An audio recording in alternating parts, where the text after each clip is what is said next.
मनोमय कोश। मनोमय कोश किसे कहते हैं? यह मन ही मैं और मेरा आदि की कल्पनाएं करता है, यही मनोमय कोश है। तो ये जो हमारा मन है, यही मैं और मेरा की कल्पनाएं करता रहता है और इस मन के अंदर निरंतर ये कल्पनाओं का तूफान चलता रहता है और इस मन के अंदर जो कल्पनाएं चलती रहती हैं, इसी को हम मनोमय कोश कहते हैं। और जो बहुत शक्तिशाली है, और ये हमारा मन बहुत शक्तिशाली है, यही पूर्व कोशों को व्याप्त करके स्थित है और यही मनोमय कोश पूर्व कोशों को व्याप्त करके स्थित है। यही मनोमय कोश बहुत ही शक्तिशाली है और इस मन के अंदर निरंतर कल्पनाएं और विचार चलते रहते हैं। पांचों इंद्रियों के माध्यम से जो हम विषय चिंतन करते हैं, वो विषय चिंतन हमारे मन के अंदर ही चलता रहता है। उससे हमारा मन विकारों में आसक्त हो जाता है।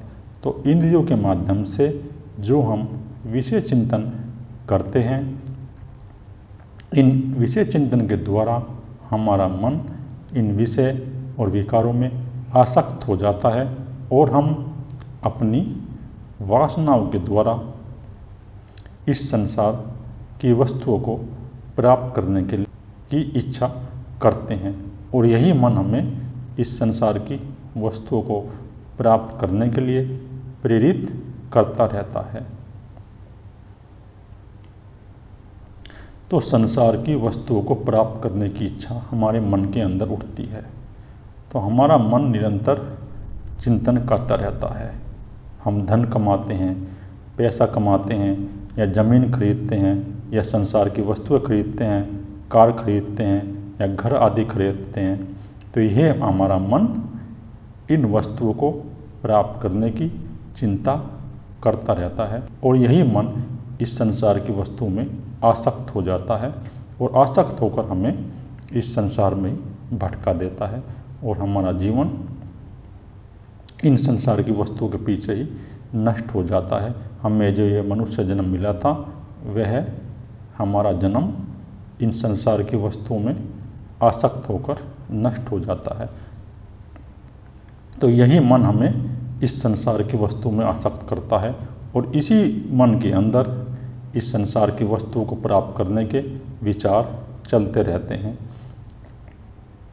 और यह हमारा मन कभी तृप्त नहीं होता और हमारा मन कभी तृप्त नहीं होता। चाहे आप कितना ही धन कमा लो, कितना ही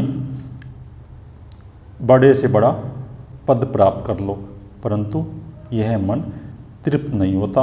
यह और करता रहता है और यही हमें संसार में भटका देता है। तो यही मनोमय कोश है जो हमारे शरीर को चला रहा है और हमारे शरीर में वासना उत्पन्न कर रहा है।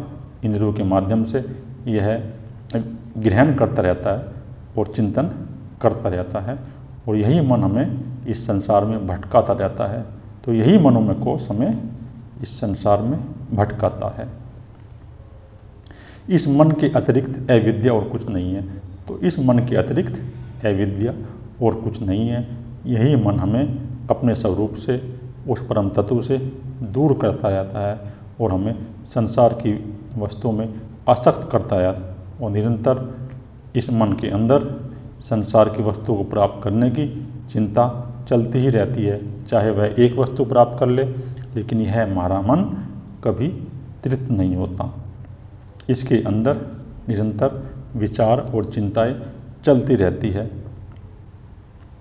और इसी मन से हमें बंधन की प्राप्ति होती है और इसी मन के द्वारा हम इस संसार में बंध जाते हैं। हमारे अंदर इन वस्तुओं को प्राप्त करने की जो इच्छा चलती रहती हैं, इन इच्छाओं के जरिए ही हम इस संसार से बंध जाते हैं और इसमें आसक्त हो जाते हैं।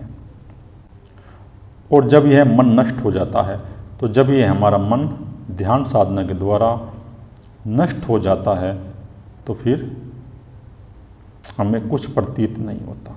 तो फिर हमें हमारे अंदर जो ये विषय, विकारों और कल्पनाओं की आंधी चल रही है, वह शांत हो जाती है जब हम इसे ध्यान साधना के द्वारा इसका शोधन करते हैं और इसे नष्ट कर देते हैं। तो हमारी इच्छाएं और वासनाएं भी जलकर नष्ट हो जाती हैं।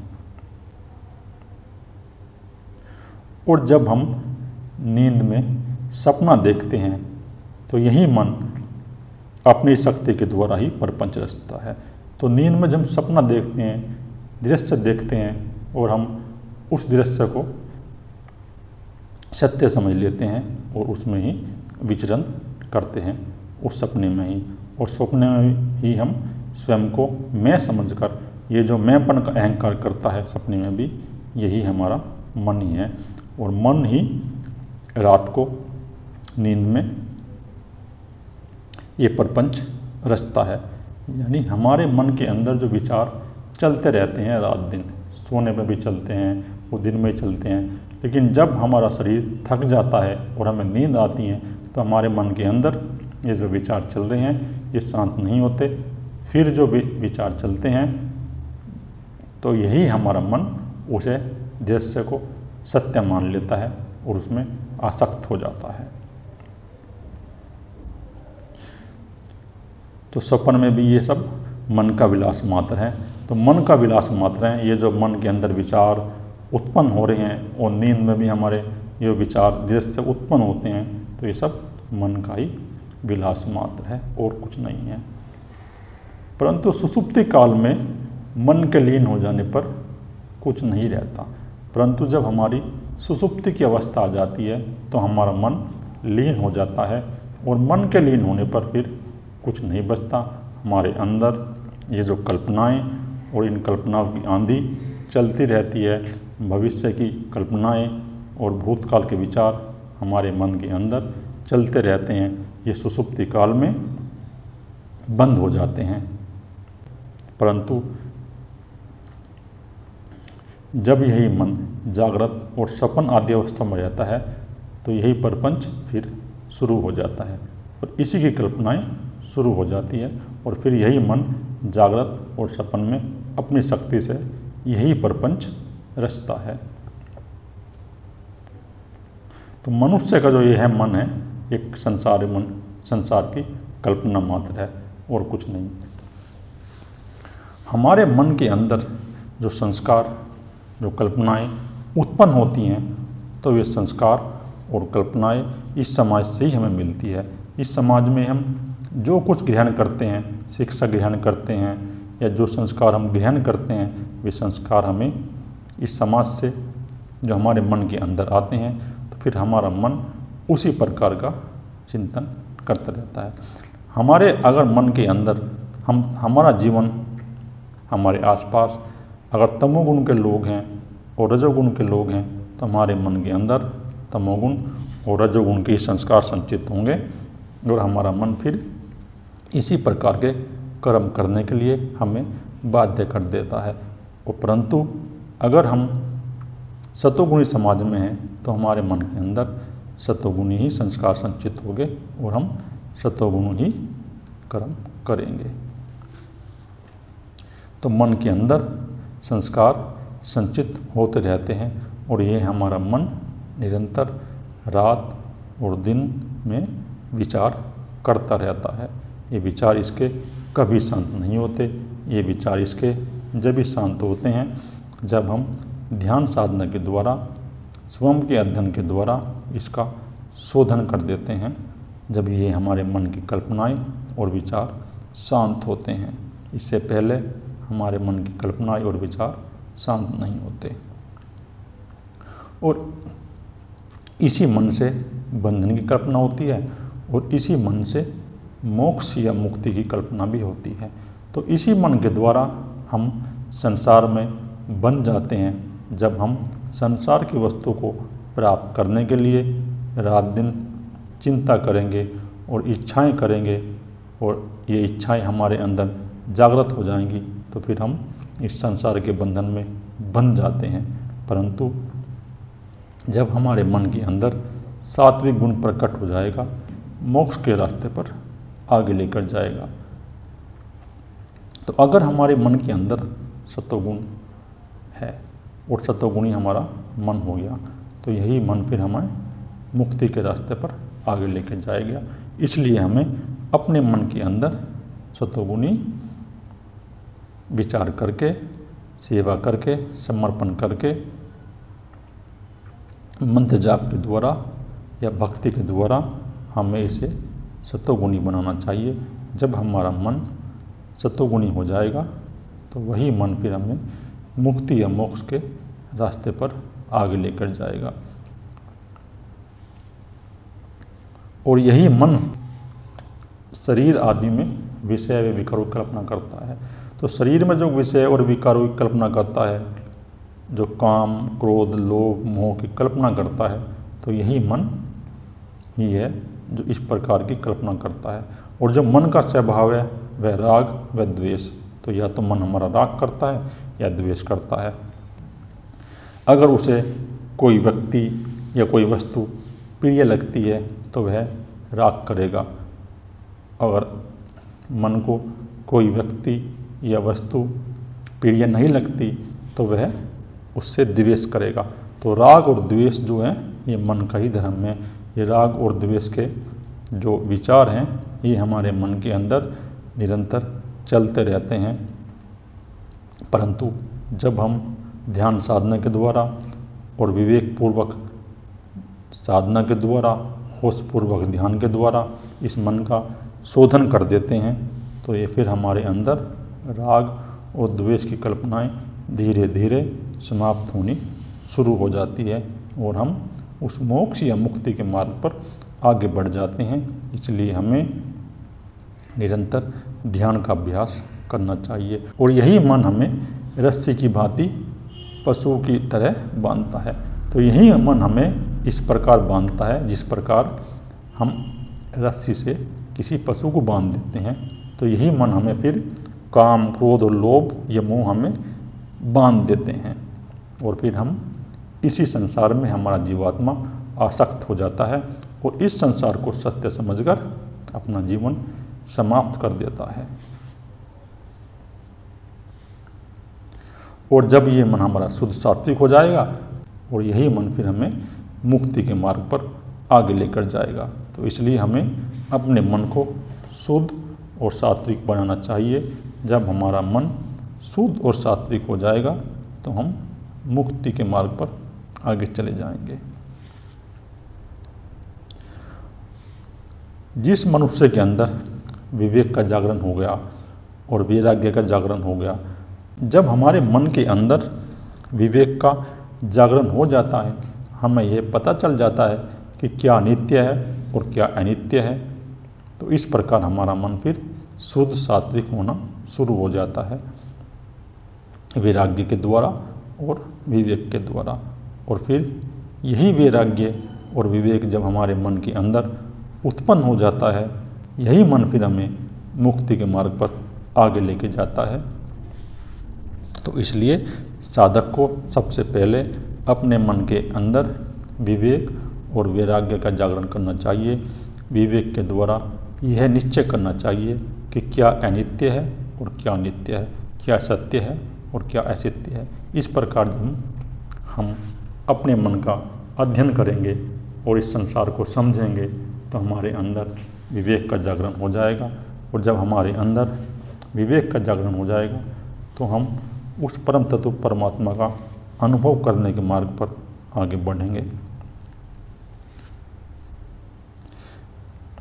हमारे मन के अंदर ये विषय और विकारों की आंधी चलती ही रहती है।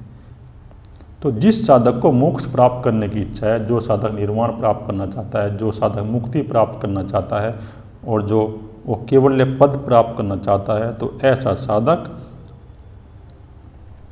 इन विषय विकारों की कल्पना को त्याग करे, वह इनको त्याग दे और अपने मन को वर्तमान में स्थिर करे। जब यह हमारा मन वर्तमान में स्थिर हो जाएगा तो यही फिर हमें मुक्ति के मार्ग पर आगे लेके जाएगा। तो इसलिए हमें अपने मन के अंदर विवेक का जागरण करना चाहिए और हमें इस मन का विवेकपूर्वक अध्ययन करके इसका शोधन करना चाहिए और इसके अंदर सात्विक गुण प्रकट करना चाहिए। तो वर्ण व्यवस्था और जाति के जो विचार हमारे मन के अंदर हैं, जो हमें समाज से मिले हैं, ये सब इस मन की ही अवस्थाएं हैं। ये जो हम जाति का भेद देखते हैं समाज में, तो ये भी हमारे मन के अंदर दिए गए संस्कार हैं और फिर हमारा मन उसी प्रकार का चिंतन करके अपने जीवन को, इस समाज को सत्य मान लेता है। परंतु जब हम विवेकपूर्वक अध्ययन करते हैं इसका और साक्षी भाव में इसका अध्ययन करते हैं, तो फिर हमारे ये सब भेद खत्म हो जाते हैं। फिर हमें उसी परम तत्व परमात्मा का अनुभव सब जगह होता है जब ये हमारे भेद समाप्त हो जाते हैं। तो यही मन दुखों का कारण है। तो इसलिए अपने मन को शुद्ध सात्विक बनाओ। जब हमारा मन शुद्ध और सात्विक हो जाएगा तो हम मुक्ति के मार्ग पर आगे बढ़ेंगे।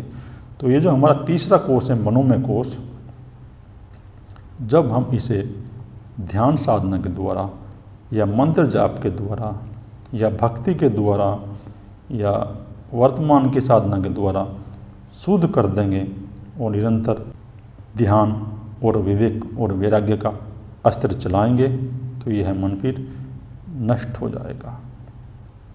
और जब ही हमारा मन शुद्ध सात्विक हो जाता है और मन के अंदर जो विषय और विकार हैं ये समाप्त हो जाते हैं, तो हमारे जो दोनों कोष है, अन्नमय कोष और प्राणमय कोष, दोनों ही शुद्ध हो जाते हैं। तो ये जो दोनों कोष हैं, मनोमय कोष से जो पहले कोष है प्राणमय कोष और अन्नमय कोष, तो जब हमारे मनोमय कोष शुद्ध हो जाएगा तो ये दोनों कोष भी अपने आप स्वयं शुद्ध हो जाएंगे। इसलिए अपने मनोमय कोष को शुद्ध करो। मनोमय कोष को शुद्ध करने के लिए, शुद्ध सात्विक करने के लिए हमें 1 घंटा सुबह और 1 घंटा शाम को किसी मंत्र का जाप करना चाहिए। जब हम मंत्र का जाप करेंगे तो इस मंत्र के जाप से यही मन एकाग्र हो जाएगा और एकाग्र होने के बाद ये जो निरंतर कल्पनाओं में चल रहा था, ये कल्पनाएं धीरे धीरे शांत होनी शुरू हो जाएंगी। लेकिन ये अभ्यास हमें निरंतर सालों तक करना पड़ेगा जब हमारा मन शुद्ध सात्विक होगा। और उसके बाद फिर हम ध्यान का अभ्यास करें। अगर हम मंत्र जाप नहीं कर रहे तो फिर हम 1 घंटा सुबह और 1 घंटा शाम को ध्यान का अभ्यास करें। तो ध्यान के अभ्यास से भी हमारा मन शुद्ध और सात्विक हो जाएगा। और अगर हम ध्यान का अभ्यास नहीं करते तो हम फिर अपने सद्गुरु की या किसी इष्ट की भक्ति करें, भाव उत्पन्न करें अपने अंदर। जब हमारे मन के अंदर भक्ति भाव से प्रार्थना उत्पन्न हो जाएंगी तो फिर ये हमारा मन शुद्ध और सात्विक हो जाएगा। और प्राणायाम से भी मन की गति कम होती है, लेकिन सात्विक नहीं होता। प्राणायाम करने से मन की गति थोड़ी धीमी हो जाती है, क्योंकि मन प्राण से बंधा हुआ है। जिस प्रकार हमारा प्राण कमज़ोर होगा तो उसी प्रकार हमारा मन भी कमज़ोर हो जाएगा। इसलिए हमें इस मन को शुद्ध और सात्विक बनाना चाहिए ध्यान के अभ्यास के द्वारा। जब हम इस मन को शुद्ध और सात्विक बना देंगे तो यही मन फिर हमें मुक्ति के मार्ग पर आगे लेके चलेगा और हमारे प्राणमय कोष और अन्नमय कोष शुद्ध हो जाएंगे। तो हमारा मन भी, हमारा शरीर भी फिर शुद्ध हो जाएगा। जब हमारा मन शुद्ध हो जाएगा तो शरीर भी हमारा शुद्ध हो जाएगा और शरीर के अंदर जो बीमारियां पनपती हैं वे धीरे धीरे नष्ट हो जाएंगी और बहुत ही कम बीमारी हमारे शरीर में रहेंगी। तो इसलिए अपने मन को शुद्ध और सात्विक बनाएं और उस परम पिता परमात्मा का ध्यान करें। यही मनोमय कोष है। ओम गुरुवे नमः। श्री गुरुवे नमः। ओम।